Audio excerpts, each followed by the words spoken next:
In May 2022, Moriah Wilson, a rising star in the global cycling community, was found shot to death in an East Austin apartment where she was staying with a friend.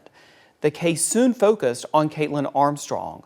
Armstrong was the girlfriend of cyclist Colin Strickland, a man with whom Wilson was friends and had gone to dinner with the night of the murder. Armstrong fled to Costa Rica soon after the murder, and federal officials later arrested her there and brought her back to Austin. In November, an Austin jury sentenced her to 90 years in prison. Let's bring in ABC News Chief National Correspondent Matt Gutman. Matt, this was a special that you and I have worked on for months together, but I want to start by asking you, of all the cases and all the crimes that you have reported on and investigated through the years, what stands out to you about this case in particular? I think it's the fact, Tony, that no one really ever saw this coming. Kaitlin Armstrong was not a hardened criminal. She was not even someone with much of a past, especially not when it comes to violence. And then you have those 3 shots in the dark in Austin, right? Somebody, this talented, beautiful, possibly destined to be one of the greatest gravel cyclers in history, is visiting town, Moriah Wilson, and she's shot in a friend's apartment, twice in the head and face, and then a coup de grace right through the heart. Like, who could have done this? It takes a cold-blooded murderer to kill someone like that. It's almost like a mafia hit. And it turns out that it's Kaitlin Armstrong, who's a fellow cyclist, who's been dating Colin Strickland, who's an entrepreneur, a small business owner in town, who people like, who seem compassionate and kind and goes to yoga class and is an absolutely normal person. So I think that the transformation of Kaitlin Armstrong from just a person who's in town, who lives there, who's got a community around her, who's got a boyfriend, who's got a business, to someone who commits a monstrous cold-blooded murder is what's so shocking. And, of course, the fact that people don't get away, Tony. You've covered this. I've covered this. Like, okay, the cops go, they have a person of interest. They go to her house. She's not there. Maybe they look for this person in town. Okay, she's not in town.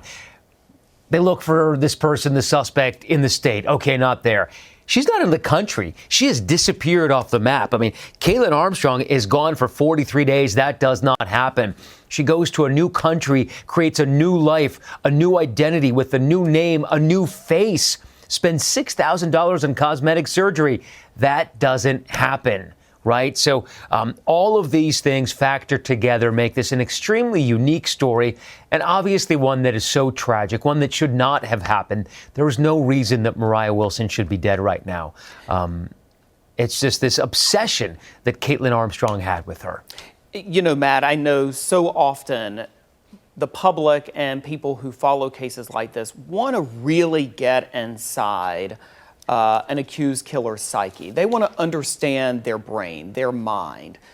Oftentimes that's impossible, but sometimes as journalists, we try to do that by talking to people who were and are closest to them. I know that you sat down with Kaitlin Armstrong's father. Does he tell us anything that really widens the lens on Kaitlin Armstrong and her overall psyche? A little. I think we learned more about her childhood and how hard it was. And Mike Armstrong, who spoke exclusively to us, told me that, you know, he was not a very good father. He was not present. There was all sorts of stuff going on in that family that made Kaitlin's early life very difficult. And so she always felt that she had to fend for herself and her younger sister, Christy. And maybe that was the genesis of some of what ended up happening. But there doesn't seem to be one smoking gun event in Kaitlin's life that pointed her in the direction of this murder. Mike Armstrong paints a more complete picture of what happened to her, of who she was, but nothing that tells us, you know, nothing that builds the complete narrative of how someone can go from living a perfectly normal, moderately successful life to being a murderer on the run, not once, but twice, from this crime that they've alleged to have committed.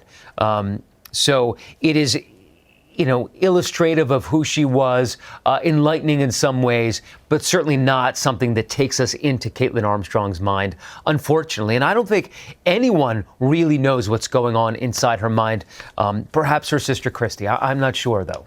And that's often the case that when we do these kinds of stories and interview people who are close to them, sometimes the ultimate answers we get are not particularly satisfying in terms of understanding who they are as a person. Matt, I know that while you were on the ground here in Austin, you also had an opportunity to talk to Austin police investigators as well as prosecutors. What were your impressions about how both police and prosecutors ultimately built this case against Kaitlin Armstrong, a case that prosecutors said during the trial included more evidence than they've ever seen against a defendant? I mean, I don't think anybody has covered this as closely as you, Tony, and I don't think anybody knows the story as well as you do, including that incredible moment in this 2020 that the viewers will see tonight, in which we're interviewing Tony about all his work on this case, and all of a sudden, we get word that Kaitlin Armstrong has gone on the run again just weeks before trial. She's gone. And Tony handles this masterfully. He says, "What? You've got to be kidding me!" But totally in control. And he goes into the mind frame of like, "I've got to go to work now. Excuse me, interview. I got to do my real job." That was my first reaction, by the way. Is this is breaking news, and I've got to get to it. But thank you for that. So classic Tony. Thank you. It was classic Tony, and just done with perfect control and composure. But this is a story that continued to unfold the entire time. And I think police built a really good case. They had a tremendous amount of circumstantial evidence. They lacked the smoking gun. There was no video of Kaitlin Armstrong pointing the gun at Moriah Wilson. There was nothing physically pointing there, no eyewitness, but they didn't need it. And clearly, the jury did not need it because they voted to convict in just over 2 hours, right? This was a pretty quick decision for the jury, which is a testament to the case that Austin PD and various other agencies who contributed put together. A very, very strong one. The most challenging part of the case, once they had the arrest affidavit and they were looking for her, was finding Kaitlin Armstrong. That proved to be the trickiest. And yet they did it, over the course of several weeks. When you talked to the prosecutors, did they relay to you sort of how they built a case that, as you mentioned, jurors were able to reach a unanimous verdict within 2 hours? I mean, it's largely built on the weight of the evidence, of course, but also how that evidence was presented during the trial. Did they talk about that at all? They did. I think that they built a very cogent case. They told a good story, and the story was there to be told, right? Kaitlin Armstrong may have been cold-hearted in the way that she went about executing this murder. She was not meticulous.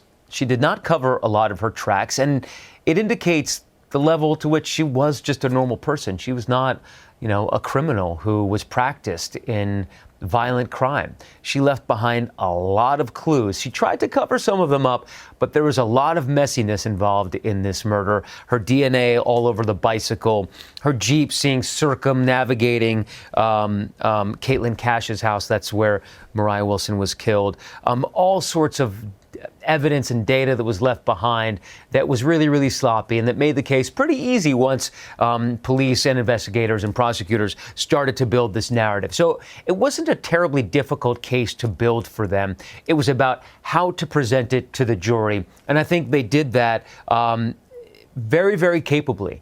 And I think it was from the opening statement to the closing argument were done in a smart way. There were 500 pieces of evidence, dozens of witnesses, but it wasn't too overwhelming, I think, for the jury.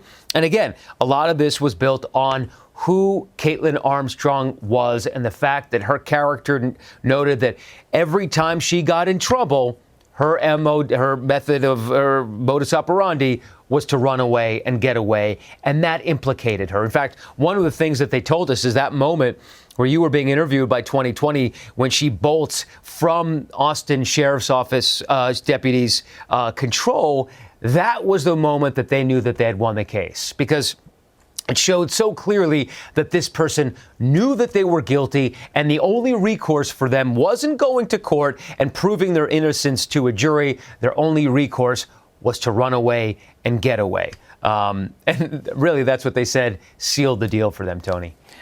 Matt Gutman, ABC News in 2020. It was such a pleasure to work with you and the 2020 team on this. Likewise. And appreciate you being with us here today.